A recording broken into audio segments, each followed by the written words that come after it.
नमस्कार दोस्तों, मैं यूट्यूब चैनल सुपर सेवन से मोहित वैष्णव। जो हम पढ़ रहे थे मारवाड़ का इतिहास। मारवाड़ के इतिहास में अब तक हम 2 पार्ट पढ़ चुके हैं, जिसमें हमने पहले में मारवाड़ के पहले पार्ट में उनके आदि पुरुष और राठौड़ वंश की मारवाड़ में स्थापना के बारे में जाना। और उसके बाद में हम दूसरे पार्ट में राव सिंहा के बाद राव आस्करण, राव दुहड़, राव सलका आदि तक पढ़ चुके हैं। और राव सलका में हमने ये पढ़ा था कि मल्लीनाथ जी जो उनके बड़े पुत्र थे, उनको 18 वर्ष की उम्र में उन्होंने योगी के कपड़े पहनाकर उनका राज तिलक कर दिया था। और मल्लीनाथ जी की जो पत्नी थी रूपा दे के गुरु थे उगम जी भाटी। रूपा दे से प्रभावित होकर उगम जी भाटी की शिष्यता ग्रहण कर ली थी मल्लीनाथ जी ने, और भक्ति भाव करने के लिए तिलवाड़ा चले गए और बाद में उन्होंने वहीं पे समाधि ली। और उन्हीं की पत्नी जो रानी रूपादी थी, उन्होंने मालाजाल में समाधि ली। ये दोनों बाड़मेर में पड़ते हैं दोनों क्षेत्र। और तिलवाड़ा और मालाजाल के मध्य का जो क्षेत्र पड़ा था वो हमने मालानी क्षेत्र पढ़ा था। दोस्तों, राव सलका मल्लीनाथ जी जब भक्ति करने के लिए तिलवाड़ा गए, तब उन्होंने जो राजपाट था वो अपने छोटे भाई वीरमदेव को दे दिया था। और वीरमदेव के बारे में हमने जाना था कि इन्होंने सोलंकी शासकों से लड़ते हुए ये मर गए। और उनकी जो पत्नी थी रानी मोहियानी, उनका जो 2 वर्ष का पुत्र था, उसको रानी मोहियानी सती होने से पहले कालो गांव बीकानेर में आला बारट के पास छोड़ आई। और उसके बाद जब वो राजा बनने योग्य हो गए, तब आला बारट उनको मल्लीनाथ जी के पास ले आए। जब मल्लीनाथ जी उस समय भक्ति भाव ही कर रहे थे, उस समय उन्होंने समाधि नहीं ली थी। मल्लीनाथ जी ने तलवार देके रावचुंडा का मारवाड़ को शासक बना दिया। फिर एक घटना मिलती है कि मल्लीनाथ जी ने एक बार उनको गुजरात की सीमा पे तैनात कर रखा था। तो रावचुंडा ने घोड़ों के व्यापारियों से घोड़े छीन लिए, उनका काफ़ी नुकसान भी किया। तो मल्लीनाथ जी के पास जब घोड़ों के व्यापारी गए, तो मल्लीनाथ जी ने रावचुंडा को राज्य से निष्कासित कर दिया। उधर एक घटना मिलती है कि इंदा प्रतिहारों से तुर्कों ने मंडोर छीन लिया। तो इधर से इंदा प्रतिहार और उधर से रावचुंडा दोनों राज्य से निष्कासित हो गए। तो रावचुंडा और इंदा प्रतिहार दोनों ने मिलकर तुर्कों को हराया और मंडोर जीत लिया। अब इंदा प्रतिहार जो थे, उन्होंने अपनी एक राजकुमारी थी लाला देवी या किशोरी देवी, उनका विवाह रावचुंडा से कर दिया और मंडोर को दहेज में दे दिया और खुद रावचुंडा के सामंत बन गए।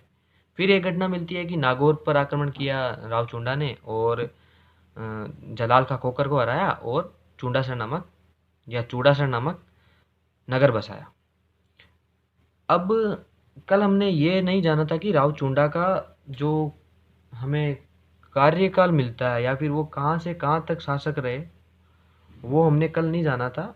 अब हम उसके बारे में जान लेते हैं। दोस्तों, रावचुंडा जो शासक बने थे, तब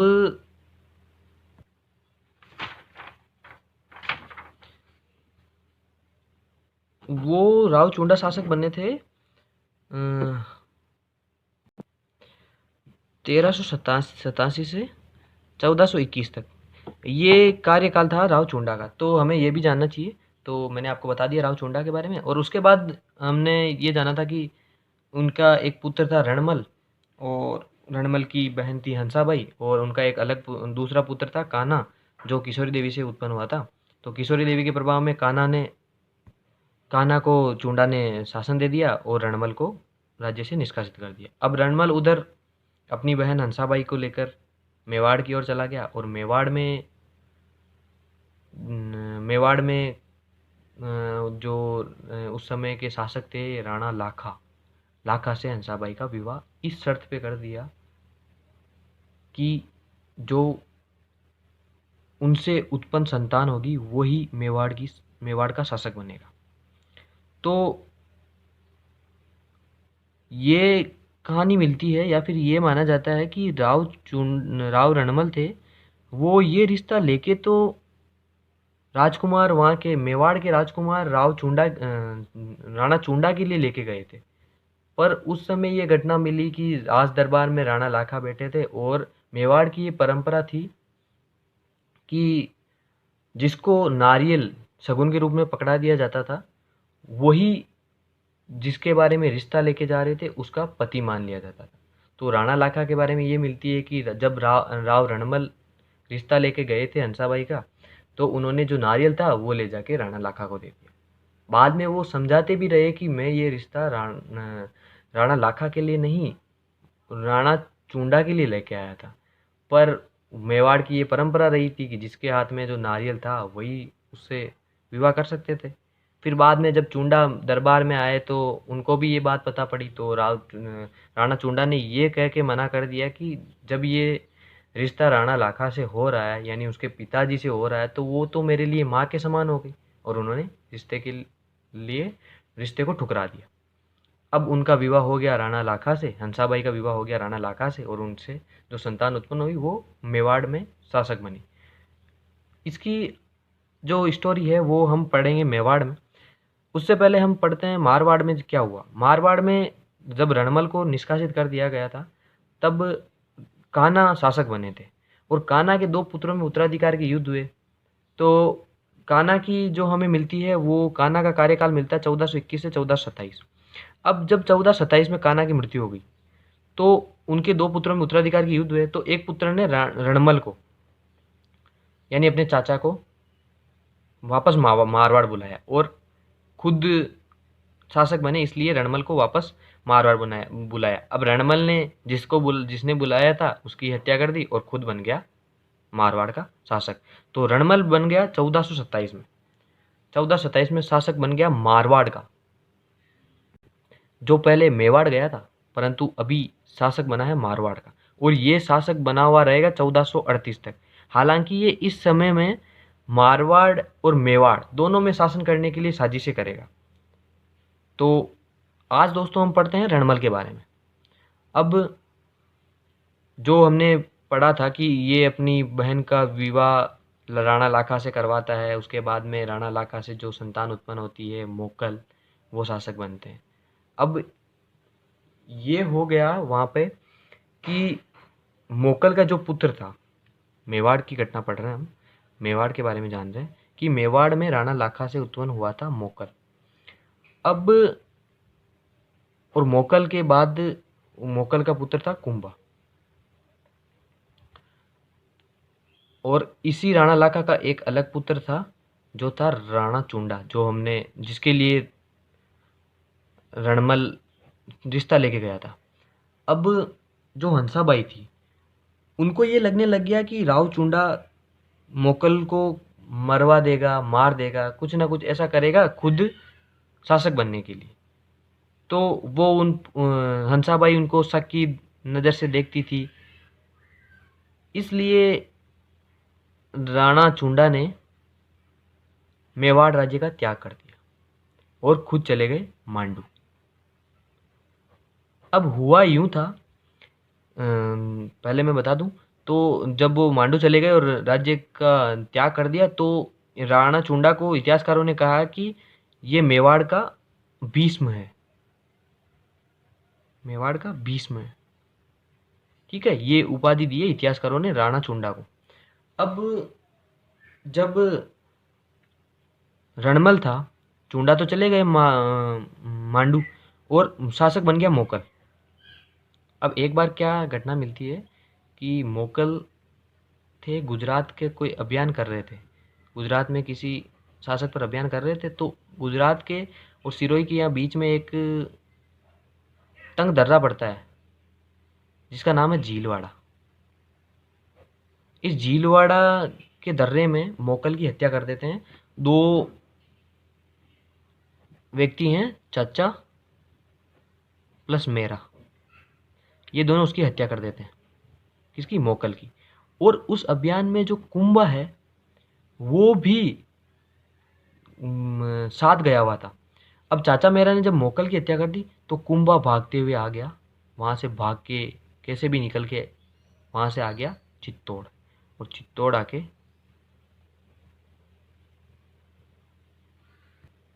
अपनी दादी से मिला, दादी हंसाबाई।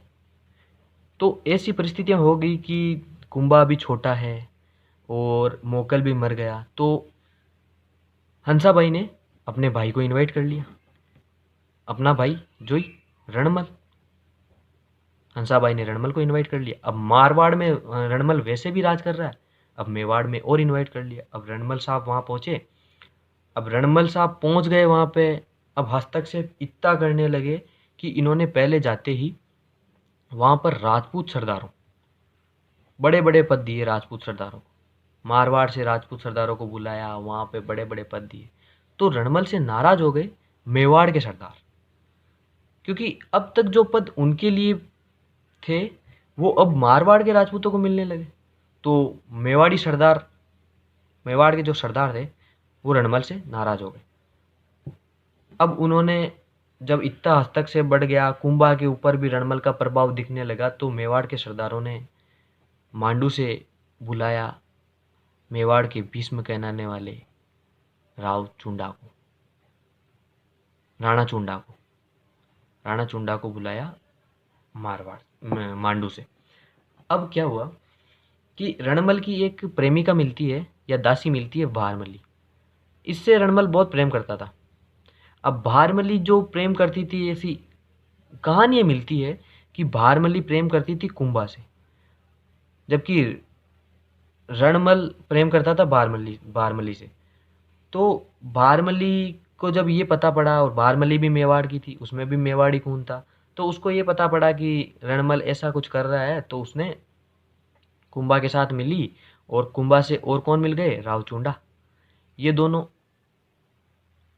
जब मिल गए तो इन्होंने एक योजना बनाई। अब योजना बनाई कि भारमली रणमल को जहर देगी और उसके बाद में रणमल मारे जाएंगे। अब रणमल में भी ये मिलता है कि जैसे राजा महाराजा के लगभग लगभग ये मिलता है कि उनका जो होता था, पलंग होता था, वो घुटनों तक ही वो रखते थे, यानी घुटनों से जब नीचे की होती थी तो वो वहाँ से उतरने के लायक रहे। तो रणमल के बारे में ये मिलता है कि रणमल बहुत ही ताकतवर था। वो एक दो सैनिकों से तो बाज ऐसे ही लड़ा लेता था, कहने का मतलब उनको तो ऐसे ही पछाड़ देता था। तो पहले भारमली का माना जाता है, पहले भारमली ने उनको विष दिया, विष देने से पहले उनको पलंग से बांध दिया, ऐसा करके सब कुछ घटना मिलती है। तो ये सब प्रकरण हुआ, भारमली ने रणमल को जहर दे दिया और रणमल मारे गए। अब जब रणमल मारे गए तो 1438 में लगभग जहर दिया था, 1438 में रणमल मर जाते हैं और मारवाड़ में रणमल का शासन खत्म हो जाता है। अब वहीं से वहीं पे था रणमल का बेटा राव जोधा। जो राव जोधा है वो भी उस समय वहीं पर रहता है। तो जब रणमल की हत्या हो रही होती है तो राजपूत सरदार तो नियुक्त होते हैं वहाँ पे। तो राजपूत सरदार एक वाक्य बोलते हैं कि भाग सके तो भाग जोधा, थारो रणमल मारियो जाए। यानी रणमल की जब हत्या हो रही होती है तब जोधा वहाँ से भाग जाता है और जोधा भागकर आता है मारवाड़ की ओर। अब ये मिलता है कि राणा चुंडा ने उनका पीछा भी किया, और जो मंडोर था इनके रणमल के अधीन, जब जहाँ रणमल राज कर रहे थे, उनको राव जोधा वहाँ पहुँचे तो राणा चुंडा ने वहाँ भी राणा चुंडा गए और वहाँ से निष्कासित कर दिया राव जोधा को। जोधा वहाँ से भाग गए और मंडोर पर अधिकार कर लिया राणा चुंडा ने, और वहाँ पे नियुक्त कर दिया आहाड़ा हिंगोला को, जो सेनापति था मेवाड़ का, उसको नियुक्त कर दिया राणा चुंडा ने मंडोर में। अब जोधा वहाँ से भागकर बीकानेर के काहुनी गांव चले जाते हैं, काहुनी गांव में चले जाते हैं। काहुनी गांव जो पड़ता है बीकानेर में, वहाँ चले जाते हैं। तो ये सब कुछ प्रकरण मिलता है कि रणमल और जोधा, ये सारा 1438 में रणमल को जहर दे दिया गया। तो दोस्तों आज हमने पढ़ा है रणमल और राव जोधा के बारे में। राव जोधा के बारे में थोड़ा बहुत है ये, तो राव जोधा के बारे में हम अगले वीडियो में पढ़ेंगे। तब तक के लिए नमस्कार दोस्तों। वीडियो को लाइक करें, शेयर करें और चैनल को सब्सक्राइब करें, यूट्यूब चैनल सुपर 7।